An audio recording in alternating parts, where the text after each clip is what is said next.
Let's go.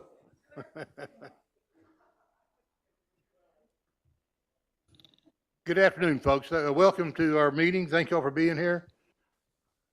Wait till everybody gets in here. It is 5 o'clock.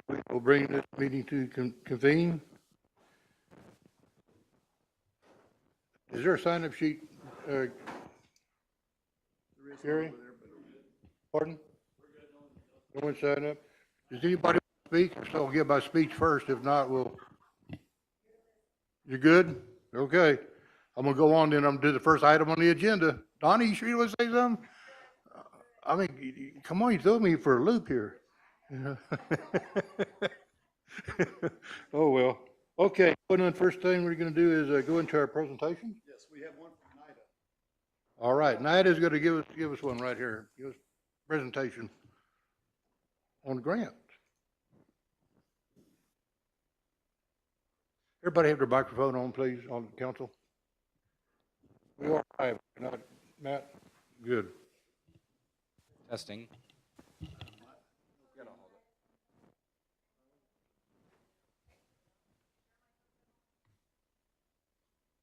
Yes, it is. Okay. Thank you for having me this afternoon. I am going to do an overview on our grants for our fiscal year 24-25 and the purpose of our grants. So what does that mean, and what does that mean for our community here? It's to build our inclusive and sustainable community for what's going to come. That does provide public services and to stimulate the local economy. This is a response to environmental changes and changes that are going to come within the community. As we all know, we're a growing community and our community is going to change. Okay. Things that we are going to look for. If you do look at our chart, these are things for water. We need to find a water source. We are getting our water from Temple currently. The production and storage. Things that we'll be looking to improve. Drainage, marina, of course, parks, and our sewer. City facility, our backup generators, and air conditioning. Look at our public safety. Of course, we're always looking at our fire and rescue and our police department and improving in those areas. And economic growth, development, and our infrastructure. All right. Funding opportunities that will be coming up. We do have Texas CBDG grants. What that does is it provides our LMI, lower income, moderate communities with resources that may not be available otherwise. Things that we will be looking at too, it does provide utility, infrastructure, disaster response, and unique local economic development projects that will help with roads, water, drainage, sewer, different opportunities that may not otherwise be available. There is a T-Mobile hometown grant that is available. That is about 50,000 opportunities that are available for that grant. Also, being a community that is under 50,000 as well too. And what they're really looking for is a community that needs revitalization, historic, smaller communities, opportunities that may not be available otherwise, and also a community that is historic. So they're looking for a park revitalization, a place for communities to gather. So that might be something on the agenda that we may need to look at as well too. Next step, what does this all mean? So there's going to be funding there that is available, things that we'll need to look at besides our drainage, sewer, water, economic development. Things that we will be looking to as a community with our council, our citizens, and within our department is being able to improve our city's efficiency reporting to apply for these fundings, getting our audits, accountability, and getting that up to par. We'll be able to do this by identifying evidence-based needs within our community. Pretty much we can say, we would love to have this. We'd love to have $1 million park in our background, but what does our community really need? What would apply to them? What would benefit them? Where do we see them growing? And really just listening to our citizens, listening within budgets and what's going to be great opportunities for them as well too. And then how do we do that? We're going to be able to create a grants policy and procedures manual, and that's just accountability moving forward for what policies and procedures are going to look like keeping us checks and balances, if you will.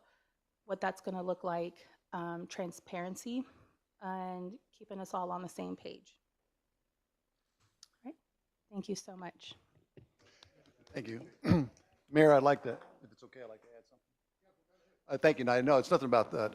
What I would like to also say is, of course, we'll talk a little bit more about it later on about when we talk performance, but on the horizon, there needs to be a good synergy or understanding between staff and council on where we're going as a community to make sure we're not doing something that's off the path in which you all want to be on. So we'll when that grant policy gets formulated, it will be there to support what vision you all have. So just be mindful of that coming forward. I think we'll have that discussion. I know there's a lot of things that this community needs, and grants is a way to help facilitate that. But there's also a pecking order of what's more important than something else, and we have to establish that. And of course, we'll be meeting after the first of the year strategically to talk about things that are, I'm sure, is on everyone's mind here. That's all.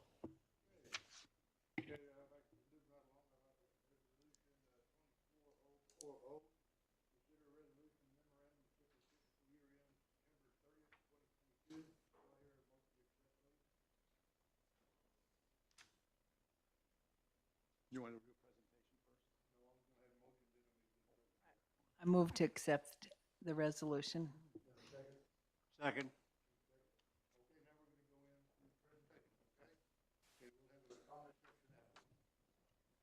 Good evening, council. I feel like we just did this not too long ago for 21. So this will sound a little bit repetitive to my last time around, but I do want to just go over that. I was last minute realized I didn't think about you guys having screens here, so I apologize. But I did have a printout here of the PowerPoint presentation, and then also the bound copy of the report and the 2 letters that come with the report. And by the way, my name is Louis Breedlove, Senior Audit Manager at Brooks Watson. Pleasure of being able to do the city's audit. 2022's audit has been issued, a clean opinion. And I want to go over a few things in that handout there. If you would follow along, I'm going to quickly go through this. Again, may sound a little repetitive to a couple months ago when I presented this last time, but I do want to make sure I hit on some of these key points. So I do like to always give a quick overview of the audit process. So we do various phases throughout the audit, the first phase being the planning phase, and we do what's called our assessment procedures, where we evaluate all the controls that are within the city. Anywhere where money's coming in or money's going out, we're looking at what type of controls are there, what kind of segregation of duties, what kind of procedures are performed. We look at the documented procedures, if there are any, as well as perform questionnaires, completion, and walkthroughs over each of those areas to make sure we have a good understanding of the controls that are in place. And then we move into our risk-based approach. So every year, every line item within the financial statements has a different type of risk associated with it, and it can fluctuate year to year. So we perform a risk assessment over each of those areas, which will then drive the type of procedures that we perform during the audit, what level of detail we perform those procedures, and to make sure that we're comfortable with the material accuracy of the financials when we're completed with those procedures.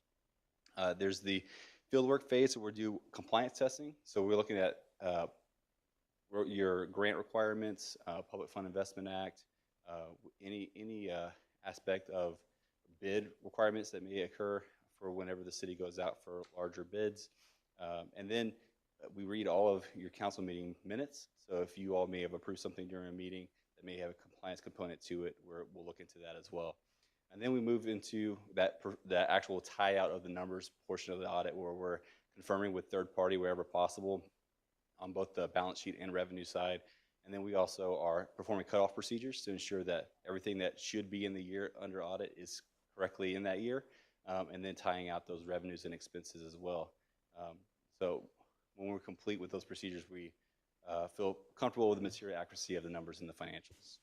Then we move into the conclusion and reporting phase. So that's when we go through multiple layers of review to ensure that no additional procedures are necessary, and then prepare the report and the letters that we have for you this evening. All right, next, Page 3 there, just going over quickly the component units, the components of the annual financial report. So from front to back, in the front, there's the auditor's opinion letter. That's our letter concerning our opinion over the financials for the city. Then there's the management's discussion and analysis. So that's going to give you some year-to-year comparison, as well as hit on some highlights such as debt, capital, budget, things of that nature. And then we have the basic financial statements. That's going to contain both your government-wide full accrual statements as well as your fund level modified accrual statements, and then your notes to the financial statements. So those notes are intended to provide a lot of detail behind those numbers to help provide some clarity on what those numbers consist of. And then behind that's your required supplementary information, such as TMRS, budget requirements, and things of that nature. As it relates to that first item, that auditor's opinion letter, there are 4 possible opinion types that we as auditors are able to provide or issue. There's unmodified, qualified, disclaimed, or an adverse opinion. And as mentioned previously, the city did receive an unmodified opinion, often referred to as a clean opinion, and that's the highest level of assurance that we as auditors are able to provide. So that's what we want to see, and so thankfully there was a clean report issued. Next, some quick financial highlights. So page 4 there gives you some comparison on the governmental side when you're comparing the fund balance for each of those funds. So we've got the general fund overall had from 21 to 22 had an increase of 128,000 in the fund balance. The grant fund, we saw an increase of 582,000. That's driven by those ARPA funds that came in that year. And then the non-major funds are 3 funds, consists of 3 funds that do not qualify to be presented as major funds. And overall, we saw a decrease there of 275,000 in fund balance. And that, I put a note on that, that's due to the capital projects fund utilizing the funds that had not yet been transferred to that fund. So for 2022, it had a deficit fund balance, but that is addressed by a transfer at a later date. Next, page 5 there goes over the results of the budget. This is a summarized version of your budget to actual for that year. So overall, we had a positive budget variance of 161,000. That consisted of your revenues coming in over budget expectations by 73,000. The expenditures were under budget by 303,000, which, if those funds may have been transferred over to the capital projects fund, would still have been a positive number there, but not as high. And then your other sources and uses, those are going to be your transfers out and transfers in, those types of numbers. That's an overall negative variance there of 215,000, but overall a net positive budget variance of 161,000. As it pertains to the fund balance itself, the GFOA does recommend that cities maintain at least a minimum of 2 months in that reserve when you're comparing your fund balance to your operating expenses for the fund. So for 2021, y'all had 87% in that ratio, and then for 2022, 81%. Both numbers way above that target, and we generally will recommend anywhere between 30% to maybe up to 50% as a good goal, and y'all are surpassing that. And I realize these are old numbers, but still in 2022, that was yeah. Next, page 6. This is your highlights of your proprietary funds, so your utility type funds. And what we look at here is they do operate like businesses, and so we make sure that they are self-sustaining. So we do that by looking at the operating income. As you can see there, water had an operating income of 481,000, wastewater of 38,000, and then the marina of 223,000. So all funds self-sustaining, in good shape. So that's always great to see. And then I included there the change in net position. So this would be when you include the non-operating activity as well. And there you can see that there's water was up even more, 541,000. Wastewater had a 80,000 increase in net position, and then the marina had 110. So funds look good there. And then next, this is just referencing the 2 letters that come with the report, the communication letters. So the first letter is that communication with those charged with governance. There's a lot of required communication in that letter from us as our responsibilities over the audit as the auditors. It covers some of the responsibilities for management as it pertains to the audit. And then there's a few key points that I always like to highlight from that letter. One, The audit was conducted in compliance with all ethics requirements regarding independence. 2, we didn't encounter any difficulty when working with management. And then 3, there were no uncorrected misstatements identified, meaning all audit adjustments were accepted. And then the communication regarding internal controls, this is where we would identify any recommendations or findings. And so there were a couple items there that were included. Realizing that also there were a couple of items from last year that technically would overlap into this year, just because we were so far behind on it, like a couple of comments being the timing of the audit and things of that nature. I did not repeat those comments because I think we knew that going into 22. But there were a couple additional comments that were included in 22 as recommendations that I'm happy to discuss with you as well. And with that, I'll open up to any questions you have. Thank you very much. Okay, folks, so now we're open for discussion then. You have questions or discussion, either one?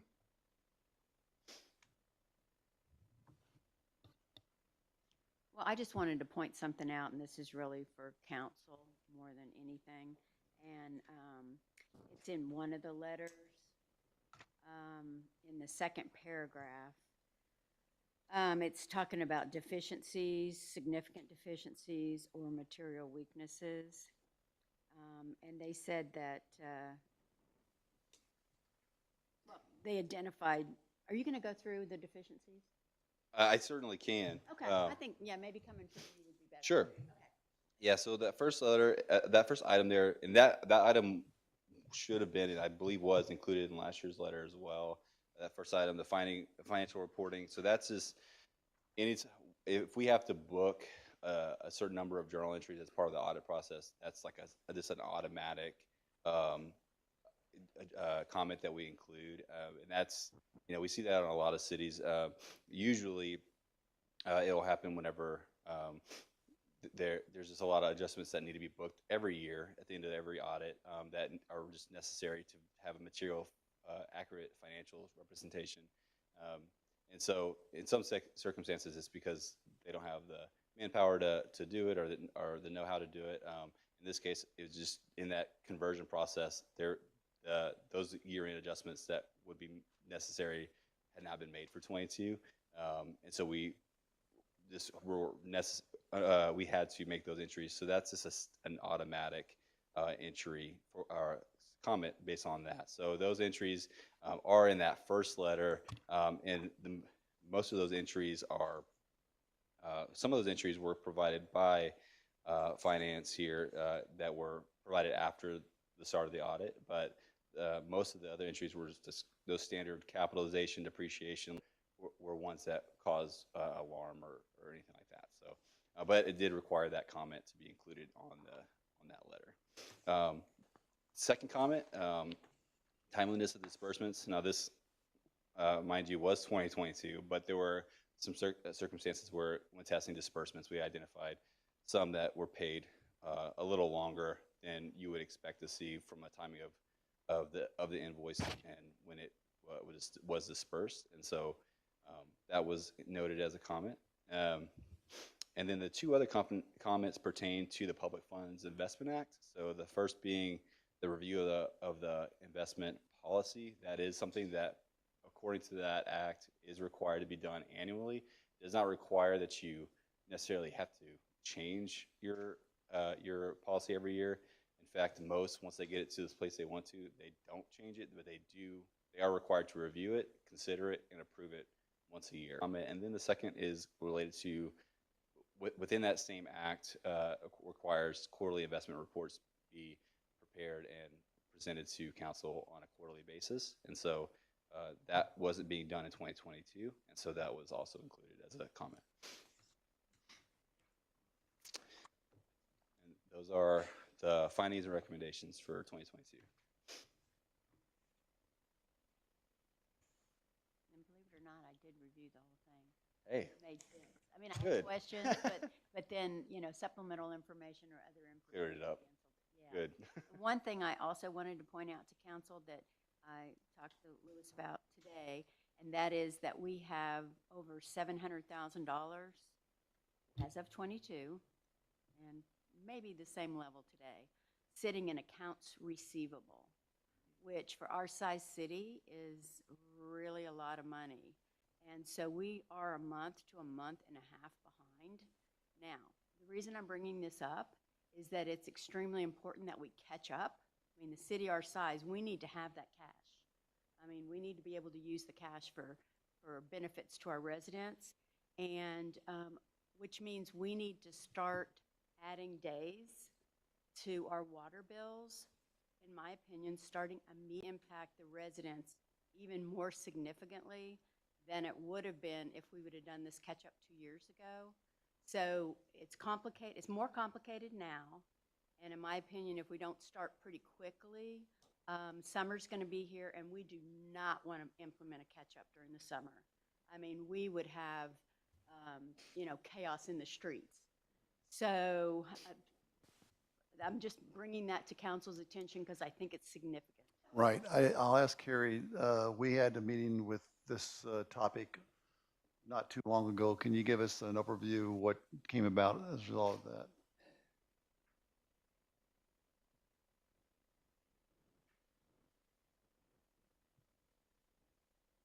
But it's not really, and it's kind of a weird concept, and so I don't really want to speak without having the true facts. But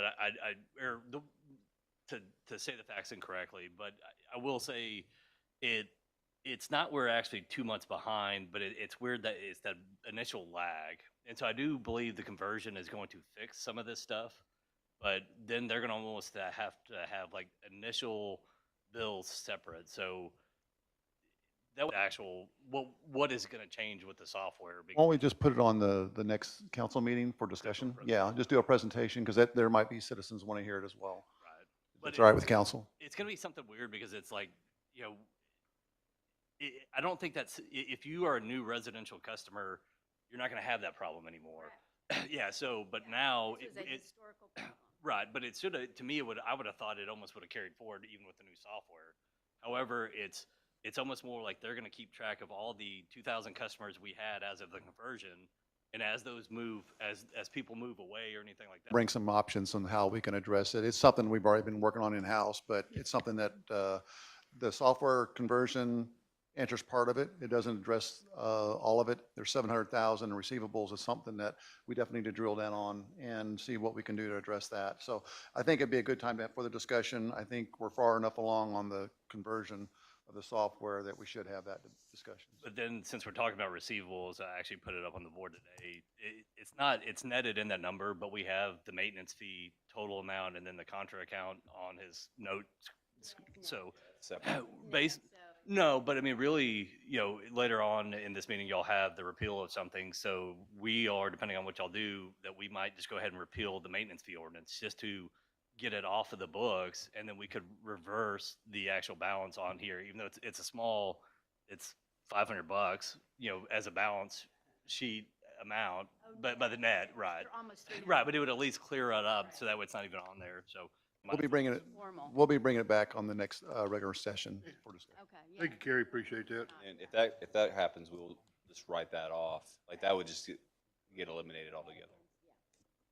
Folks, any further discussion on anything, any questions? Looks like we'll go get 22 behind us and then 23 ahead of us. Yep. And believe you me, we're looking forward to that. Since there has been a motion made and seconded, and there's no further discussion, all in favor of accepting the audit for 2022? Aye. Any opposed? No, motion passes. Thank you very much. You all. Appreciate everything. Looking forward to seeing you soon. Yeah, exactly. Hopefully very soon. Next thing, is discuss administrative policies and procedures. Dennis, I think you want to take that and run with it? Yes, Mayor, thank you very much. Mayor, City Council, this is the administrative policies, procedures, fiscal impact discussion. I wanted to make sure you were aware of it. Also, I want to make sure you're all aware of what these policies will entail. Of course, the next item is to do away with the existing policy. It's not so much doing away with it, but no longer being under an ordinance, which is not needed, nor is it recommended. But it will allow us to make that transition. But I want to make sure that you're all aware of this. I provided each of you those as well. My purpose of this here is, go on to the next slide if you would. is the fiscal impacts that fall outside of the existing budget. In other words, you're already in an existing budget that we have to manage through. There's some of the changes in here. There's very little fiscal impact. Some of it I can deal with the staying under the cap in accordance with the budget. Some of it will need to fall outside of that, and those will be brought back in session. But if we can stay within the budget, we'll do what we can with what we've got.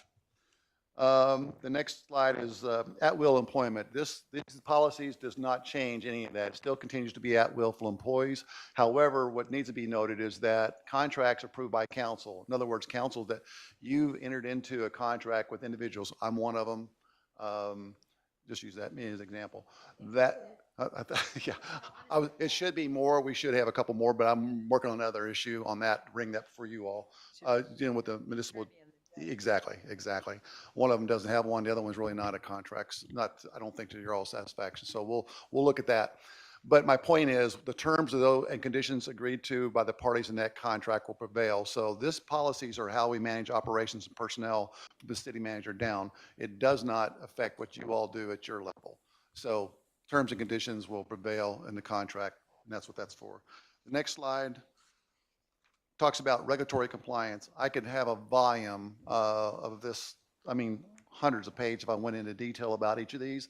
The bottom line is regulatory compliance, whether it's state or federal, that they have to be captured in personnel management side of the house that have a fiscal impact, but it's not an option. As a governing body, as a city, if you're going to function as a city, you have to abide by the federal and state law. So I didn't go into all that information. I just gave you some example of some of the things we're dealing with, and there's more. Next slide is the hiring new employees. The process will be pay should reflect demonstrated knowledge, skills, and abilities, and experience and competitiveness within the market. So starting salary would be based on these factors. And I'm going to go into something that I think I want to highlight in doing testing and background checks like we should for new hires. This category includes existing employees as well. So there's certain things, if you have a commercial driver's license and you get in an accident, there's certain stipulations that require that certain testing is done. And it's different than we'll get on a better footing and do that in the future. But we do have a budget item for this, but it will probably be something that we'll have to monitor. And as we get closer, when we do the mid-year budget review, see where we're at, we'll come back. And if there's any adjustments, we can talk about them then. The next thing is the interim, something we know there's something's going to happen. Vacant interim positions can be filled, if you will. And doing so is strictly at the approval of the city manager. But what will happen is if that ever occurs, it's not something that's common, but if it ever does occur, bless you, the actual pay will be adjusted at the beginning of the salary of the new position, or a 6% increase of the employee's current salary. These policies are something I'm very familiar with. I grew up to be something that both the government and the employees can live with. But again, it's the beginning salary of the lower position. It could only be for 30 days. It might be for 60, and it may not be approved at all. It depends on need. And those are kind of things that you all be made aware of, as you know how I send emails out, kind of giving you updates on what's going on. But that's something that I want you to know as far as that purpose, as far as Next slide. Take-home city vehicles. I want another discussion during the budget process about take-home vehicles separately. I need to talk to city staff on that, department heads and what have you. But for now, this here is city vehicles. They need to, can be assigned, city vehicles may be, or as in necessary to protect public health, safety, and welfare. There's two categories IRS looks at, and we're not really following it right now. We will get back where we need to be. But you have non-exempt, which basically applies to most vehicles in the city. We're aware of it's not being done. We'll fix that. Does not take, that does not affect the temporary on-call that we're going to talk about here later on. The other one's a qualified non-personal vehicle use. Now that one there is not taxable, but it has certain requirements that have to be met. One is obviously that they have to be driving a vehicle that's not something that's going to be used for personal use, such as a mark unit or a bucket truck or something like that that's unique. But whatever it may be, they can respond for whatever reason. If it's a power line down, not that we get into that. So I'm trying to think of something other than Well, let's use public utilities. They have a one-ton vehicle, it's got all the tools and equipment they need to address a water break. If they have a water break in the middle of the night, they can respond. That would, in one of those trucks, that would qualify as a non-personal use vehicle. So those are things, again, regulatory, we want to stay up on and address. So that's policy, we'll do that. Use of city vehicles, but it's the city's dime, and we got to be mindful of how the monies are being spent. So that's why I placed that 5-mile radius. Passengers and vehicles are restricted to bona fide city business. We do provide personal liability for the occupants of that vehicle under our policy. So we need to make sure whoever's in there is for official business only. It's not for personal use. Employees involved in accidents in conflict with the policy are responsible for all liabilities arising out of that accident. So, but this is consistent with cities throughout Texas. The next one deals with compensation. Pay decisions will be based in part upon each position's unique responsibilities, and a responsibility span more than one position's apart from your unique responsibilities for which the employee was hired. That and the market adjustment and what have you, competencies, KSAs and what have you, will be considered in making that pay decision. And as you've seen recently, I've sent out some emails regarding recent hires that we killed a contract and we're using that funding plus the funding we had for the original vacancy combined, and we were able to get that multiple roles that they will end up having responsibility, the manpower to do what we like to do sometimes. The next slide is call outs to carry an on-call phone. I'll change that. Plus they get a call out, I believe as well. So when they do get called out, I don't want to pay them for the carrying the phone, but I do think a minimum 2-hour, that's 1.5 times their hourly rate for non-exempt employees, and those employees that are exempt that fall under that 656 threshold that recently came out, and that takes effect January 1. There's actually a lower number, but still for exempt positions, which is uncommon. In years past, it's always been if you're exempt, you just don't get overtime. But the Department of Labor changed that rule. So this is staying consistent with that. But I don't need to pay 8 hours for, and it's just not justifiable for carrying a phone. I was raised in government from a young police officer up, and I've never seen it done that way. So I think the 2 hours are appropriate, and they can hook the phone on their belt and go just be careful and make sure you're able to respond when you need to. Remote responses will not be entitled to the 2-year minimum, but the employee will be compensated. Pay plans defined, and this is really important, defined as a council-approved pay structure which includes grades and ranges specific to employee pay by position. In years, I can't say, historically speaking, and that could be last year or year before that, I don't know, but in the past, there's been an authorized, if that comes back and it's planned to be used by staff or by the city manager, it needs to come to you for you all to adopt it. I put in bold print, it's only one, but it's very important that it's understood that council must approve a pay plan before it's implemented, because I won't include it, and I don't recommend any city manager bringing to you a budget that doesn't have, that's got embedded in it with a pay plan. Because by adopting it separately, you know what you're getting on that one specific item. It's the best practices moving forward is what I would suggest you do, and that's why I have it in here, and I'll abide by that. So just in the future, just remember that's a critical element. Now, once it's adopted, it will be utilized for future budgets automatically until such time council chooses not to do it, and that's purely within their right. But I think just because there's a lot of misunderstanding about, well, I included in the budget. Well, the city managers may have done that, but that's not an adopted pay plan. So it's a one and done. So we're trying to stay more methodical, strategic, and what have you moving forward. So I'd recommend, and that's consistent with best practices. Request for starting pay of more than a minimum starting salary must be approved by the city manager via human resources and finance department, but it also means there's got to be a salary determination form. A lot of this stuff doesn't even exist today here. That's why we get it, they develop the forms, and we move to this new approach, because you shouldn't just make them by subjective reasoning. There should be some type of determination that's calculation based on that salary decision. So that's the purpose. And keep in mind that Otherwise, it has to come back to council for a budget amendment. So that's the rule. And even though it's fund-driven, departments are a part of funds. So if we stay with each department, keeping that cap where they don't go over it, you're okay.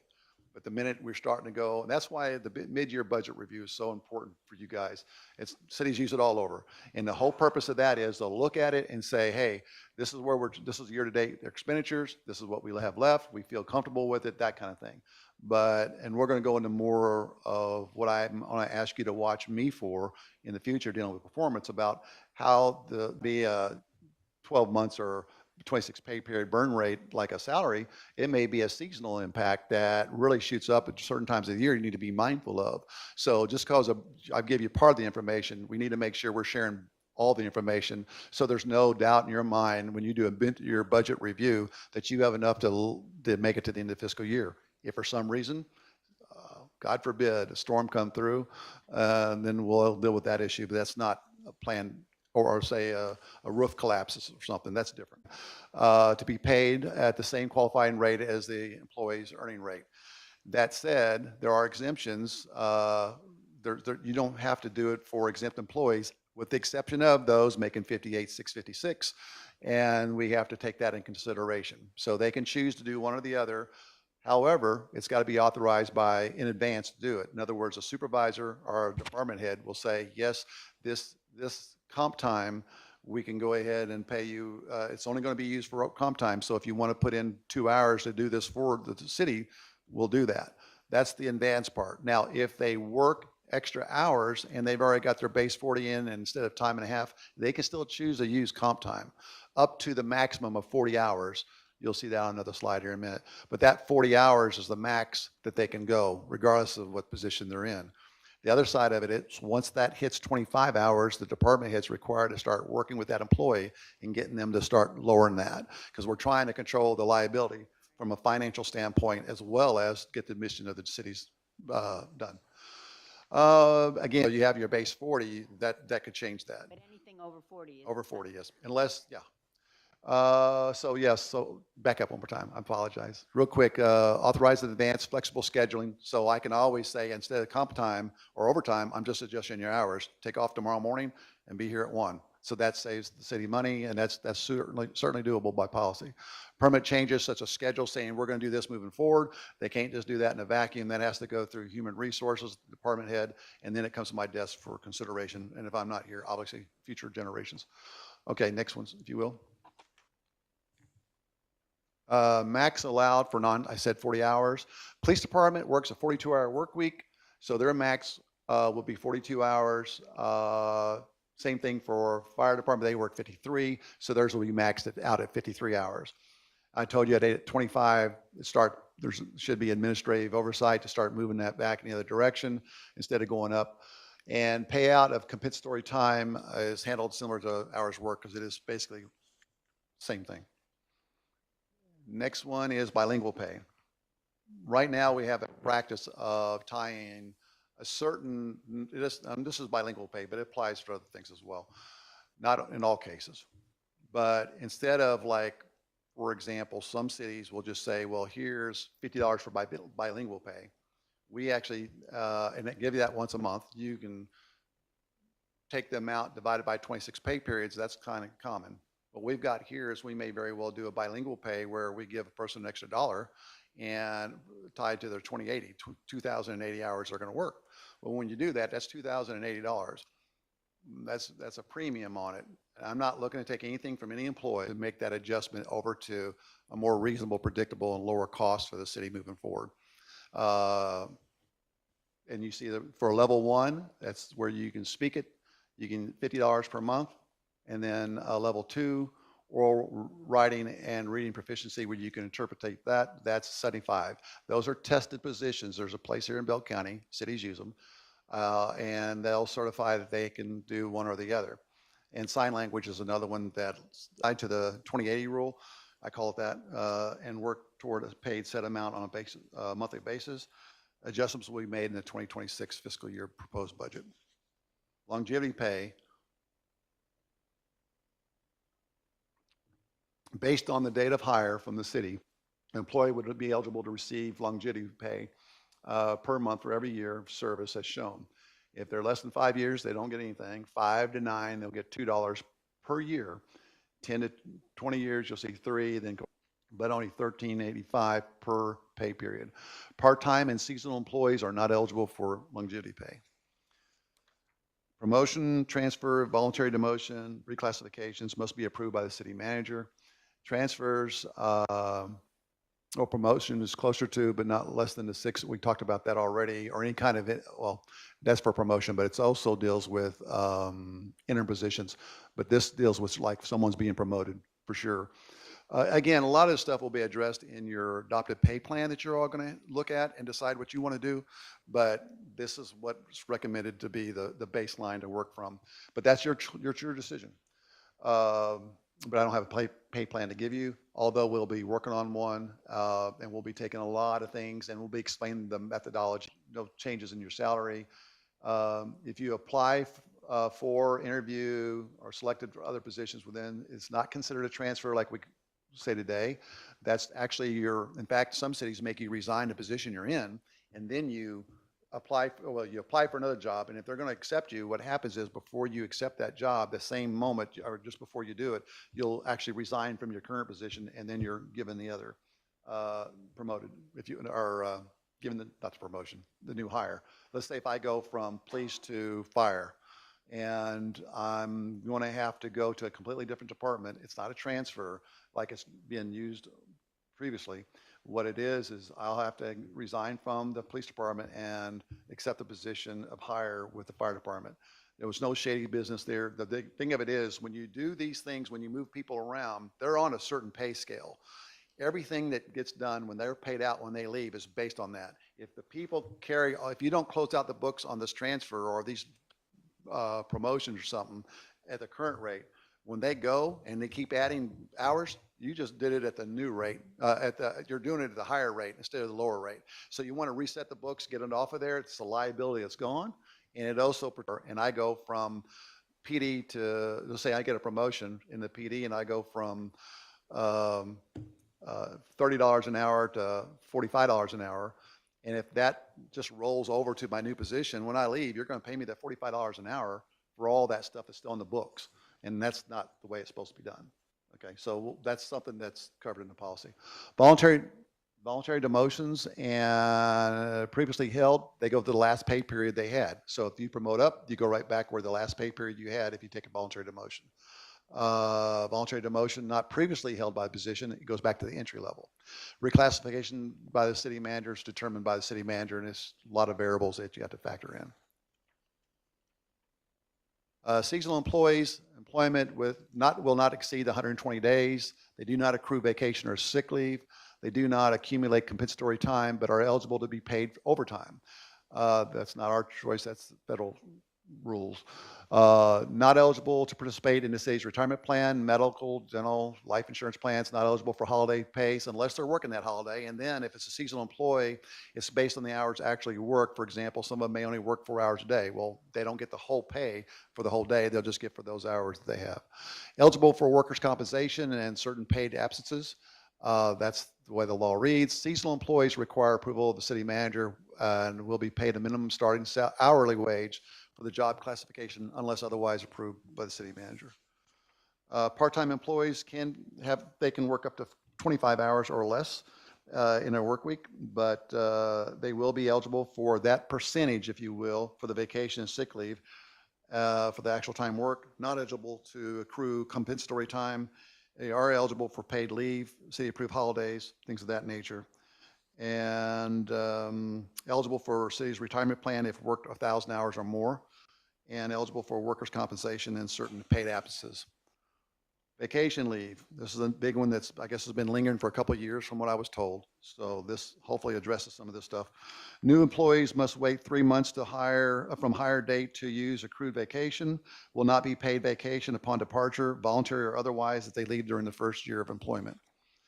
Vacation leave in the personnel policy, that never made it to print and adoption. The problem was everybody went over their allowances, I guess, that they were allowed to by policy. This kind of resets it, but it also makes the policy more attractive to talent that's out there, that if you're going to recruit, hire, and maintain those workforces, we're going to have to change things because it's not really conducive to, it's not attractive. I mean, you start out with 40 hours here. That doesn't give you much, especially a new employee, especially if somebody walks in with 10 years experience. It's like, it's kind of, you're just not going to sell them on that one. This does adjust for that, but it does limit the amount of hours that you can earn in a calendar year. So if it's a 1 to 4, the max accrual will be 120. Right now, I think it's 40. If you cap out that there and you haven't burned any vacation and you go to the next pay period, you're not going to earn any more. It stops at 120. All these stop at that max accrual. That's the way it works in other cities, and that's why they do it, because it encourages them to take it. And if they want to leave it there, I can tell you personally, I've lost hundreds and hundreds of hours in my career. But that I knew that because that was the rules. That's just how we deal with it. If you cap out, you don't use them, then the city just gets, they don't compensate you for it. To clarify, so I can earn 120 hours of vacation time in my first year. No, only you can earn 80 hours and you can earn that, but you can't go over 120 Okay, so then how many? in the 1 to 4 years. Okay, so now I'm in my third year. What's my maximum carryover? It's only 120 is the max you can Okay, ever I have. just wanted to Yeah, clarify. nothing changes that, but you'll never earn more in that 1 to 4 year period than 80 hours in that calendar year. It's capped at. Okay, Okay. yeah, because I think our policy up until a few years ago was, the 40 hours, and then use it or lose it. Yeah. So we didn't have any accruals, so, we'll need accruals to, And you bring up something I just remembered. All these things here, what I want to do, and it's just like, vacation should be captured for the number of employees you have and the potential that they could actually utilize. And I want, if you don't have a problem, is what I want to do is I want to budget for that vacation leave, which we should do anyway. However, I want to get it for every possible employee that could max out at their particular level, which means it will shift from year to year, perhaps. But I want to make sure those dollars go into the bank, so to speak. But I also want to make sure that they're invested, hence the investment policy, and utilize that as another revenue source. It won't be a whole lot of money, but it won't be chicken feed either. So I think that's just at the same time. But think about it though, that money just won't be sitting there. That money, the revenues from that money sitting there can come back into the general fund for use. Accruals stop once they hit there. Like I told you, there doesn't go any more than that. Base hours, this is all based on 2080 rules, I call it. It's 2,080 hours of work. That is 40 hours a week, 52 weeks. However, the next slide, before I say that, whoever's doing that's doing a good job. You're doing a good job, Nina. Okay. The last bullet there says employees with leave balances in excess of the maximum accrual levels as of December 1st. So in other words, as of December 1, if there's anything on the books because of these last couple of years of not really having any kind of direction one way or another, they don't lose it. But they have that, and again, they are still going to be capped at that number, so they'll need to take some other hours. But in other words, once we take those above that threshold, let's say they've got 100 hours and the max is 120.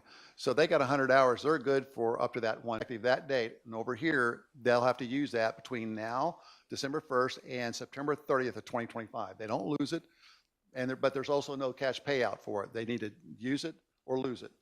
At the same time, they'll continue to build up. Now, once they hit that 120 or 160, 200, or whatever reflected there, that stays there until they start burning it. It's going to encourage them to use it, or they'll lose it. That's the purpose behind it.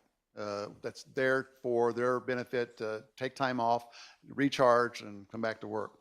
The next level is for police only. Same kind of concept, same rules, only they work 52-hour work week schedule. Those who do, this will apply to them.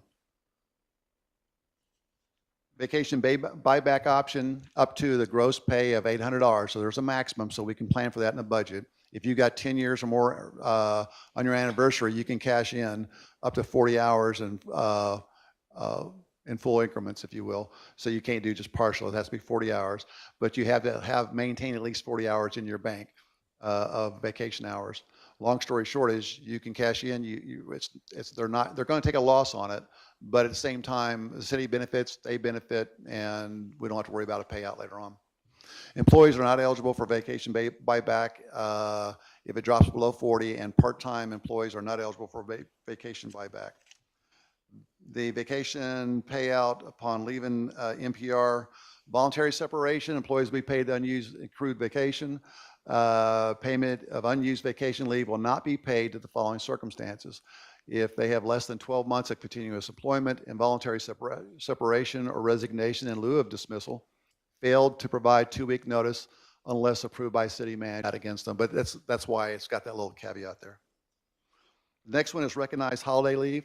There's, these are the dates off to the right and the days off to the left. The only thing I added was Columbus Day. It's a national holiday. That's the only thing I've added. And the next slide, it finishes it out. The only thing that's different at the very bottom, you have holidays that fall on a Saturday. It may be that now, but this is, if it falls on a Saturday, they'll take the Friday prior, or a Sunday, they take the Monday after. 14, 15. I thought we had 13. I don't know, but, well, I added Columbus Day. I know that much. The rest of them I saw on the list already. But I'll say this, that is one of the best recruiting tools there. The vacation and this makes it where, I'm not saying, and this is nothing against the people we've already hired recently, but if you can, you've got to trade something out, and this is something that won't be much of a fiscal impact. At the same time, it is going to do more good than harm when you're trying to get somebody that's been over somewhere else. They say, wow, I got the same kind of vacation that the bigger cities offer for the first year at least. No, I really like it. And- It's just, yeah, we know. Conditions used. Okay, these are conditions on it. If employees are already on leave, the holiday must be used on the day the city observes that holiday. It cannot be banked at a later time. If employees are on unpaid leave, in other words, you're being disciplined and you're on a 5-day and the holiday falls on a Wednesday and Monday through Friday, you're off without pay. If the day before and the day after the holiday is without pay, then you don't get paid for your holiday. Non-exempt and certain exempt employees who are scheduled to work on a holiday will be compensated in one of 2 ways, as determined by the department head. They can be paid for the holiday and then receive normal wages for actual time worked. They can bank the holiday and leave it, take it at another time at normal wage hours, or they can bank the holiday and use it within 6 months. If they don't use it in that 6-month period, though, they would lose it. So now it's not double pay if you work on Christmas. I thought we used to double pay on some. Well, they would, well, it's a more of a fiscal impact than the paid I just don't holiday know and what it is receive. today. I guess I'm asking, what is it today? Time and a half on a holiday pay. These things are going, there's a little give and take both. I mean, for example, the vacation is much more generous and holidays are, but this may not be. On-call may not be, what have you. This is consistent with a lot of places, but I mean, it may not be consistent with all. But paid for the holiday, so they can get paid for the holiday and they can receive normal wages for the actual time worked. So so in essence, they're getting the hours for the holiday still. So I don't know if is this It's more? fine. I'm Okay. trying to figure out the differences Yeah. between what we have today versus what these Okay. changes are. Next.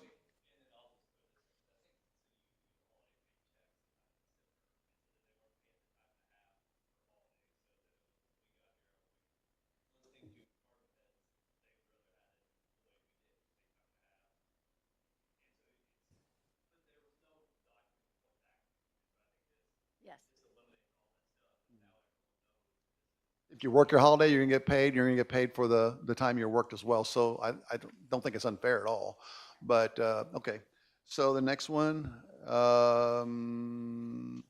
exempt employees earning that threshold under that, I'm sorry, that's 58,656 or more are not allowed to bank holidays. Regular full-time and non-exempt employees will be allowed to take a holiday on another day if the holiday falls on an employee's regular day off.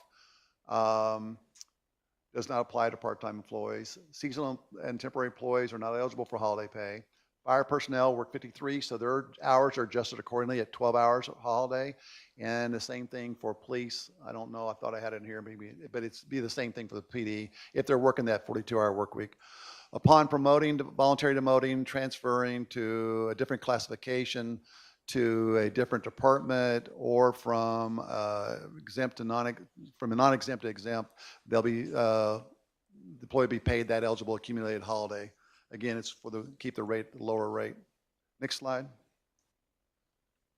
Upon separation, non-exempt and certain exempt employees will be compensated for the unused eligible holiday to accrue that accrued within that previous 6 months. So if they have anything on the books, well, they wouldn't have it after 6 months either way. Accrued holiday pay will not be paid out to employees who fail to give 2-week notice. Same thing I said before. Employees who are dismissed in lieu of, or dismissed, or who resign in lieu of dismissal are not paid holidays as well.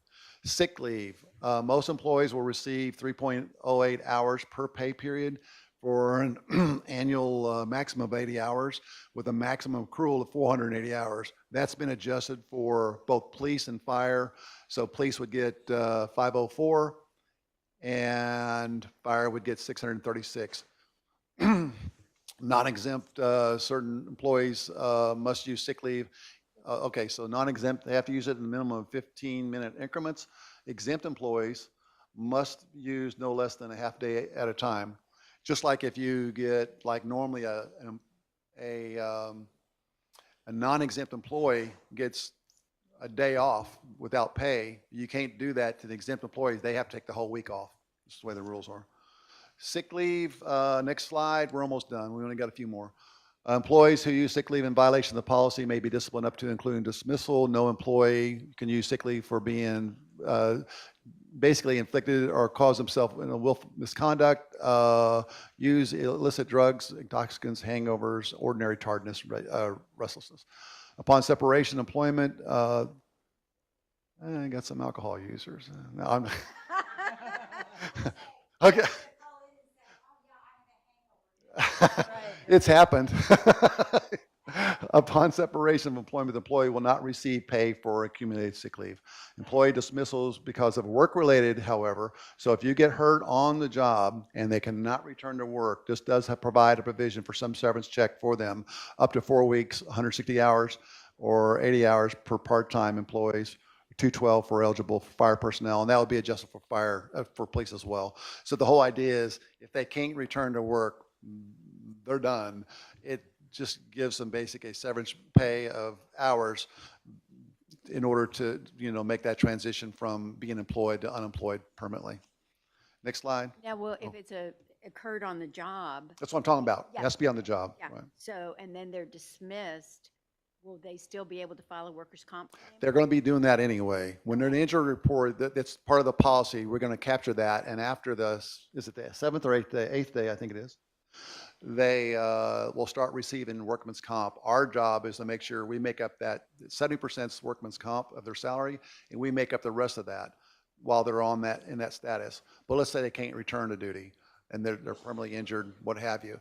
This gives them something there to make a transition from one to the other. Okay. Bereavement pay up to 5 days, multiple deaths, so if you mom and dad both, or if it's a grandmother and then the grandfather died, 6 months later, 6 additional days could be added, but that's the policy, 5 days or 6 multiple deaths. Court appearances, when city related, it's normal earnings. Jury duty, normal earnings unless overlapped, then jury duty applies and it will be carried as JD. Time off to vote, 1 hour. Parent-teachers meeting, they'll have 8 hours per calendar year. It's got to be used for pre-K through 12. And city-related examination interviews, they'll have 8 hours per calendar year to use. They'll just have to make sure they report that so we can track that accordingly. Educational Assistance Fund, we have 750 based off of available funds per individual. Local economy, regional, if you will, UMHB, Texas A&M, Central Texas, Temple College, and CTC are the only ones mentioned up there. For non-taxable reimbursement, employees' coursework cannot be a program that will qualify the employee for some new trade or business. So that's a tax rule. And upon completion of the college courses, the city has invested $500 or more for tuition. The employee will be required to repay the funding if they leave up to 1 year following the completion of the courses for which the reimbursement was received, or 100% of the reimbursement received within that previous 2 years from the city. Separation of employment at 1 year and up to 2 years, they only pay 50% of that. And then that's it. So what I'll do is, I want to make sure that you saw, these are the fiscal impact things, and it covers a wide variety of things, addresses some other issues that, vacation stuff. I think we were able to do without a fiscal impact on that one. My plan is that the policy's already done, the draft's done, ready to go. I want to give this out.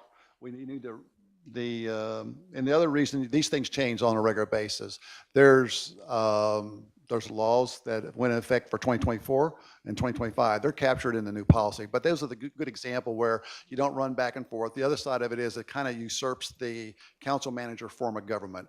Council does, now I do want you involved in policy, and we're going to talk about that later on tonight, but that is governance policies versus and ordinances and resolutions, whatever, but this is dealing with management role and responsibilities for personnel and operations.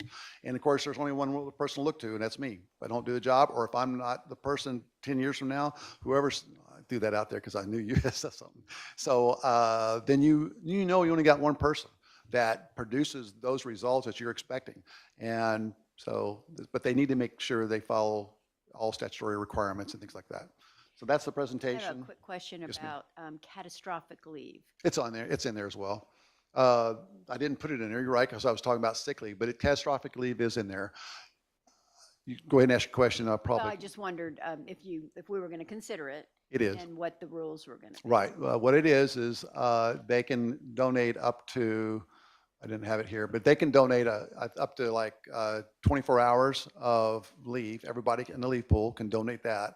We can't no longer go and say, well, I'll donate mine for you as another employee. That's not allowed.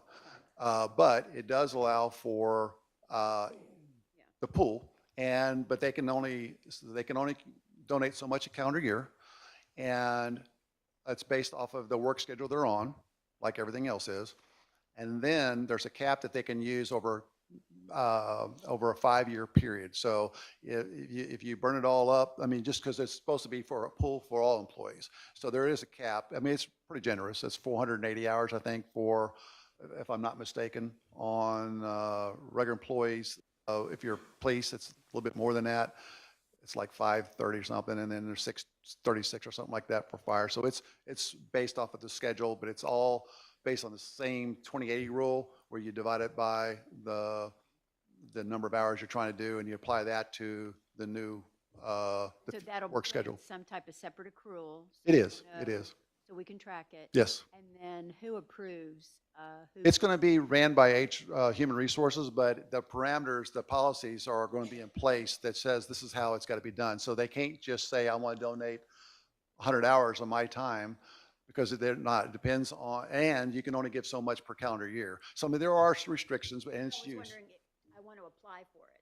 I want to. And there's a form that we don't have it yet, but there's a form that they'll actually have to make the application, and there's a process they followed in order to use it, and it has to be meeting the criteria.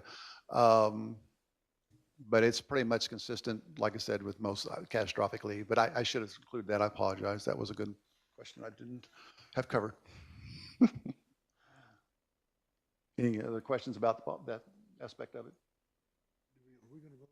No, it's just something I want to make sure. The next one will need to be, the next one is to do away with this, adopting a personnel policy.